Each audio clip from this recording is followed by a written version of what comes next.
ఇప్పుడు ఏదన్నా అయితే ముళ్ళుని ముళ్ళుతోనే తీయాలని అంటారు. అంటే దేంతోనైతే మన తిప్పలయ్యిందో దాంతోనే తిప్పికొట్టాలన్నట్టు.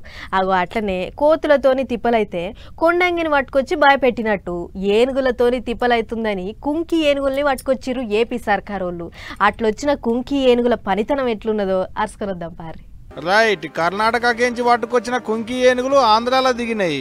బెంగళూరుకేంచి చిత్తూరుకు మొత్తం 6 కుంకి ఏనుగుల్ని పట్టుకొచ్చిర్రు గవర్నమెంట్ వాళ్ళు. అందులో 4ంటిని అర్ధమరాత్రి పలమనేరు ముసల్ల మడుగులున్న ఏనుగుల బేస్ క్యాంపుకు తోలిచ్చిర్రు. ఇంకో 2ంటిని తిరుపతి జూ పార్కులో పెట్టిర్రు అధికారులు.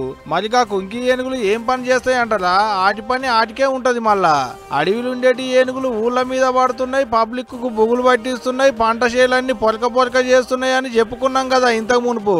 ఇక ఇప్పటి సందిగా అడవిలు ఉండేటి ఏనుగుల్ని ఊళ్ళకు రాకుండా కావలి కాస్తాయి అన్నట్టు ఈ కుంకి ఏనుగులు. అయితే ఇప్పుడు అధికారుల నజరంతా బేస్ క్యాంపులు ఉన్న 4 కుంకి ఏనుగుల మీదనే ఉన్నదట నుళ్ళు. అవి ఉండేటందుకు అన్ని తీర సవలతులు చేసిరు ఆంధ్ర అధికారులు. వాటికి పెట్టేటి దానా సంగతి ఏంది, అవి ఏం తింటాయి, ఏ దానా పెట్టాలనేటి లెక్కలేసుకుంటున్నాడు ఇప్పుడు. అయితే చిత్తూరు జిల్లాలో చీటికి మాటికి ఏనుగులు మందకు మందొచ్చి ఊళ్ళ మీద పడుతున్నాయి, పబ్లిక్ ను పరేషాన్ చేస్తున్నాయి. ఇక పంట పొలాలైతే పొరక కొన్ని దుక్కుల పబ్లిక్ పానాలు కూడా తీసినాయి. మళ్ళా గావిటిని ఆగబాటుడు మనుషులతోనైతే లేదని ఇగో గిట్లా కర్ణాటకకేంచి పెద్ద ఏనుగుల్ని దింపిలన్నట్టు ఏపీ గవర్నమెంట్ వాళ్ళు. గమ్మతేందంటే ఈ కుంకి ఏనుగులకు చిన్నప్పటి సందే ట్రైనింగ్ ఇచ్చిరాట. అట్టిప్పుడు మనతానికొచ్చి అడవి ఏనుగులు ఊళ్ళకు రాకుండా గస్తీ కాసే కొలువులకు ఎక్కినాయి అన్నట్టు.